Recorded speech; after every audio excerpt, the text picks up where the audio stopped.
Well, welcome to another news you needn't need to know. At least that's what the mainstream media would have you believe. This time we've got our special guest Fitzroy Sterling joining us once again.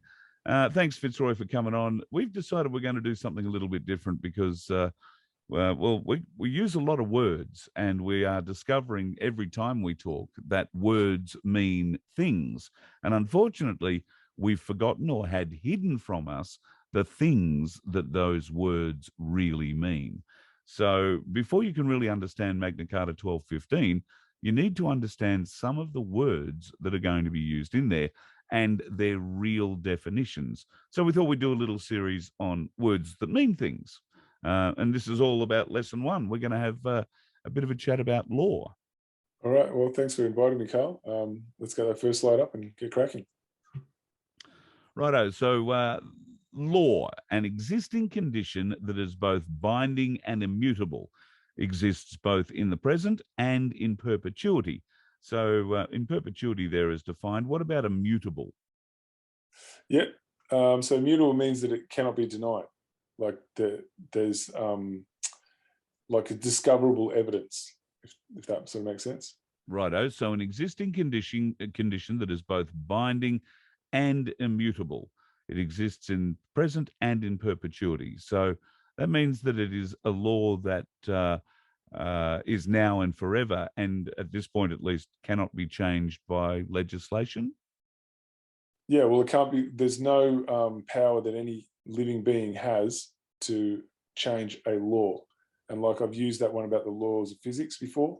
Yes. You know, no matter how many times you might be driving down the road at 100 k's an hour, or anyone else who wants to try it, and then they do a hard turn, you might believe that that vehicle is going to make that turn successfully. However, the laws of physics are going to make sure that that vehicle keeps turning, traveling in a straight line, except it won't be on the wheels anymore. It'll be roof, bottom, roof, bottom, roof. It'll be rolling. And so that's something none of us can change. Doesn't matter what we believe. So that's how it's discoverable. So that makes it immutable. No matter how many attempts at the same event, you'll always get that same outcome. Therefore, that's something permanent that is binding on that vehicle, that says that, you know, if you want to turn, make a hard turn at this speed, you're going to keep going straight, but it's not going to be on the wheels anymore. It's going to be on the roof, and then the body, and then the roof, and the body. Yep. And can that be used in the jumping off the cliff example as well? You might believe that you'll float, but the immutable truth is you will fall to your death. Yeah, and like if you really wanted to discover it and have others discover it, you would have them witness it. So then it's not just you having a personal experience. There's others there witnessing it too. So then they can, you know, discover it as well. I see. So that's kind of what, when something's universally discoverable, it means that we will all come to that same conclusion if we run that test. And that becomes a law that you really can't change. I understand. Yeah, so it's so much. It's always been one. It's just that we haven't discovered it. That's the only difference. So law, to be aware of it, to be in play. So law is an existing condition that is both binding and immutable. It exists in the present and in perpetuity or permanency across all realms. Now, let's talk about all realms for a minute. Yeah, so obviously the physical realm is the most obvious one. That's the one that pretty much all of us can agree exists, because we have the 5 senses, and that's how we interact with it. Sure. So that's the one we can all see, that's tangible. And so a law, obviously, like laws of physics, that exists in the physical realm. Then you have like the mental realm, and that's obviously something you can't see. It's not tangible.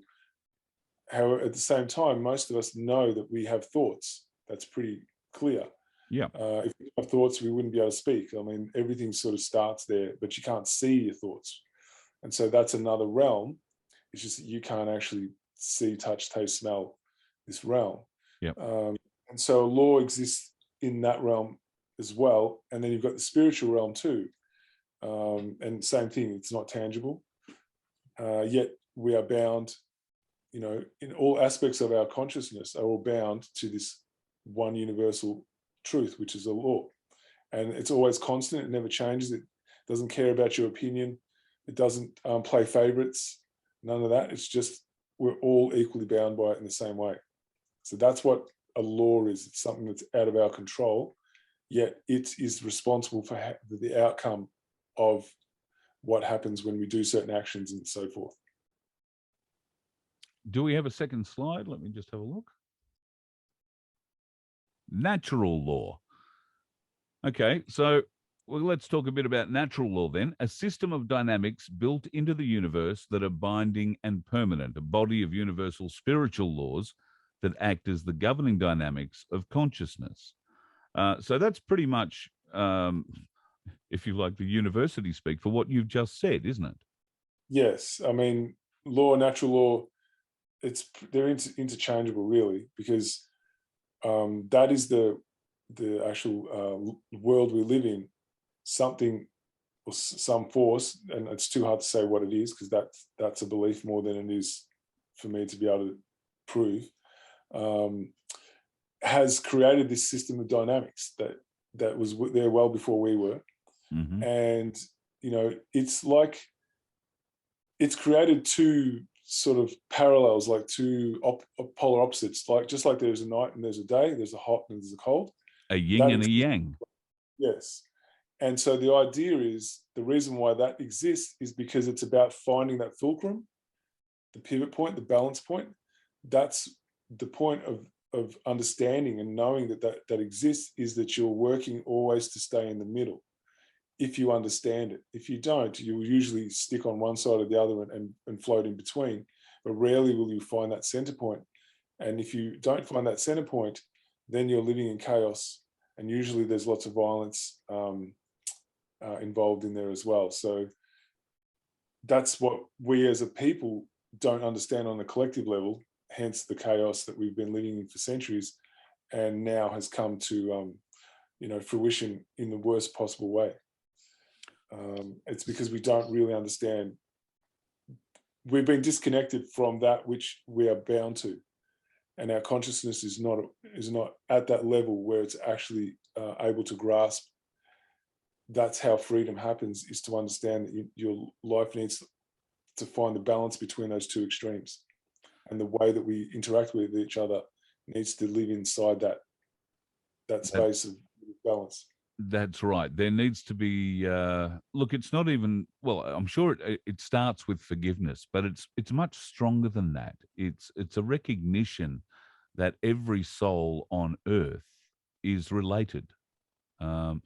It doesn't matter what shape or body that soul comes in, whether they speak a different language or they have opposing views to you.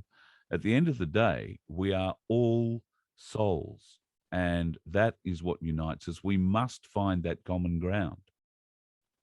So a way that I heard someone say it once, which I really liked, is that a soul or a spirit cannot taste chocolate. Nice. So it needs a physical body to know that experience. Yes, absolutely. So I really like that. That really sort of stayed with me. So the reason why we incarnate into these bodies is that we can have a much fuller experience of life and what life has to offer, because we're going to another dimension, we're adding another dimension to ourselves or another realm. And so that's required, so we can experience those things that we can't in the spiritual realm. And the other thing, I guess, that popped up for me is when you were speaking then, is there's two words that don't often get used, which are very important, and that is interconnectedness and interdependence. So we are all interconnected and we're all interdependent. We all require each other for our own well-being, basically. And if we don't understand that, then we end up contributing to each other's misery. I think we're all at that point right now. Yeah. I really do.